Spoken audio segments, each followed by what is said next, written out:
drought, flooding, and ocean acidification, unanticipated for 65 million years, all result from climate change, according to over 700 of your fellow scientists. So I was wondering whether you thought climate change could be an issue that could unite us all on left and right, moving us beyond debates about C16 to discussions at the UN at Katowice next month, where perhaps humanity might finally discover its global map of meaning.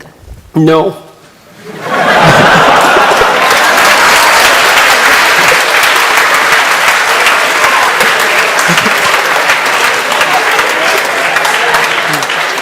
I mean, there's a couple of reasons. I mean, the first reason is that I spent a lot of time reading. I worked for a UN committee for 2 years on sustainable economic and ecological development, and read a very large amount during that period of time, and learned a lot, much of which made me much more optimistic than I had been before I read the relevant literature, which was a real shock to me. But the climate change issue is an absolutely catastrophic, nightmarish mess, and the idea that that will unite us that's not going to unite us. I mean, first of all, it's very difficult to separate the science from the politics. And second, even if the claims, the more radical claims, are true, we have no idea what to do about it. And so, no. And besides, it's even worse than that. Here's one of the worst things about the whole mess is, so as you project outwards with regards to your climate change projections, which are quite unreliable to begin with, and the unreliability of the measurement magnifies as you move forward in time, obviously, because the errors accumulate. And so if you go out 50 years, the error bars around the projections are already so wide that we won't be able to measure the positive or negative effects of anything we do right now. So how in the world are you going to solve a problem when you can't even measure the consequence of your actions? Like, how is that even possible? And besides that, well, what's the solution? What are we going to do? Switch to wind and solar? Well, good luck with that. Just try it and see what happens. We can't store the power. Germany tried it. They produced more carbon dioxide than they did when they started because they had to turn on their coal-fired plants again. That wasn't a very good plan. Well, we don't want nuclear. It's like, okay, what happens at night? The sun goes down. Well, isn't that something we should have taken into account? Well, we got to flip on the coal-fired plants. Well, so it was a complete catastrophe, and all that happened was the price of electricity shot up. It was like zero utility. So that's not a solution. So what are we going to do about it?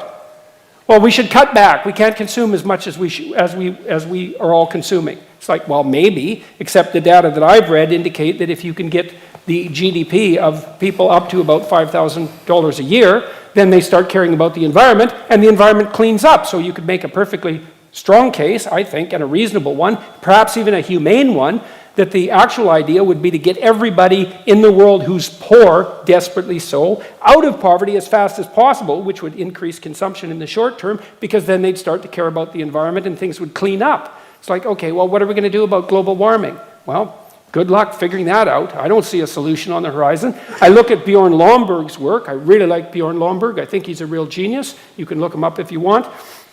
He took the UN millennial goals. There's 200 of them. That's way too many goals if you're serious about goals, by the way, because 200 goals isn't a plan. It's a wish list. You have to prioritize. I'm serious. You have to prioritize. But they won't prioritize because each of the goals has its constituents. And if you prioritize, then you irritate the constituents. But if you don't prioritize, then you can't implement the plan. So what Lomborg did was gather a teams of economists, multiple teams, some of whom were Nobel Prize-winning economists. He had them assemble teams.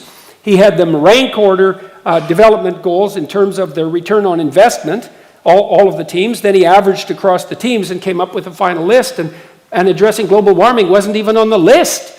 The most fundamental, he wrote a book called How to Spend $75 Billion to Make the World a Better Place, and that's not very much money on a global scale. Almost everything that he recommended had to do with increased child nutrition in developing countries.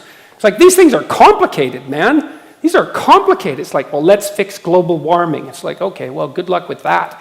First of all, how are you going to do that? And to think that will unite us, well, certainly not uniting us so far. So, no. And it's the kind of low-resolution thinking that just gets us absolutely nowhere. I like what Lomborg did way better. I think it's way more intelligent. So, maybe if you increase child nutrition enough and you produce another, I don't know, 10 million geniuses as a consequence of that, and maybe one of them will figure out what to do about global warming. Well, I'm serious about that, you know? It's not a bad thing to increase the total sum of human brain power, you know? And so we treat these things so lightly. Well, let's fix the planet. Well, we're going to concentrate on global warming. Well, why global warming? Well, because everyone thinks that's the biggest catastrophe. Well, maybe it is, but if you don't have a solution, well, and then what about all those other problems? What are you going to do about them? Well, we'll ignore them because we can feel good about, you know, being concerned about global warming.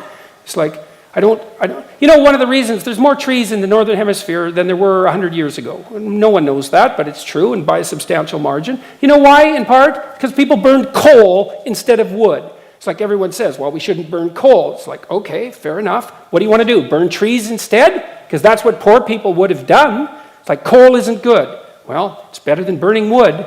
So these things are complicated. So they're unbelievably complicated.